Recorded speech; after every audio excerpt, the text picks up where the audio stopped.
Pentsatzen dudan bitartean Buruko korapio handia Deriba taldea gara, eta, bueno, ni Mare naiz, basu jolea. Jonander, gitarrista.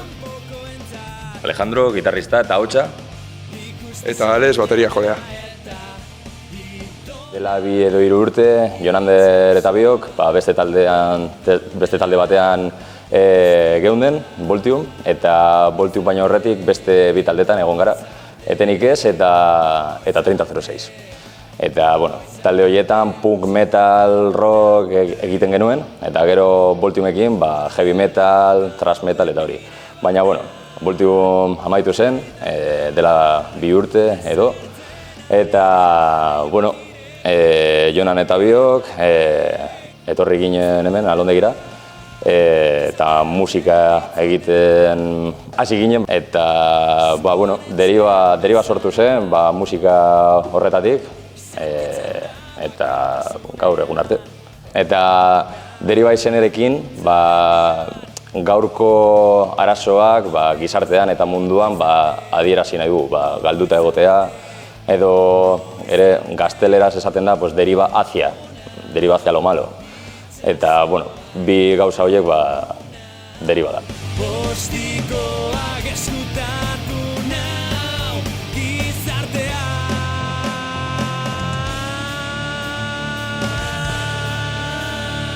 Mankomunean ditugun erreferentziak izango lirateke Berritxarrak bezalako taldeak, Kuraia, Rise Against bebai komentatu genuen, eta baina, bueno, gero bakoitzak bai pertsonaki bere erreferentziak dituz, hemen musika asko entzuten da eta estilo askoak. Ez dut uste, utziko dugunik beste artisten abestiak jotzen. Azken finean gure referenteak izan dira, eta haien musikarekin hasi gara. Orduan jarraituko dugu beren abestiak jotzen. Gure estilo bakarra rocka da, baina beste generoekin ere, adibidez, rock punka esan dezakegu gure horrelako zerbait, eta nik uste dut beste estilo batzuei ere, horrelako metal ez igual ez, baina horrelako estiloak ere jorratu nahi ditugu.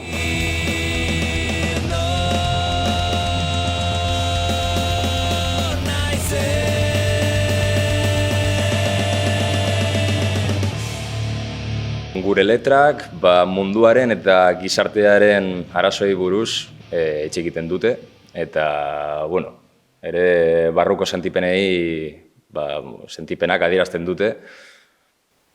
Denok daukagun sentimenduei buruz. Hori da. Bai, uste dut horregatik erraza dela identifikatzea gure letrekin, azken finean hori Pandrok idazten duenean, idazten du guztion arazoei buruz. Gauden fasea izango litzateke basikamente kontzertuak ematea, gero grabatzeko dirua behar dugun dirua lortzeko. Importante.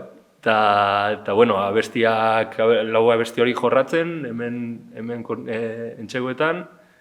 Iraian ziurrazki sartuko garela estudio batera, 4 abesti aterako ditugu, eta 2 izango dira gaztelaniaz eta 2 aterako ditugu euskaraz. Bai, segurenik grabatuko dugu hor Urdulizen, Tiopete estudioan, eta gero masterizazioa egingo du... Masketa egingo du Berritxarreri. Hori da, Berritxarreri. Eta disko pepino bat egingo dugu.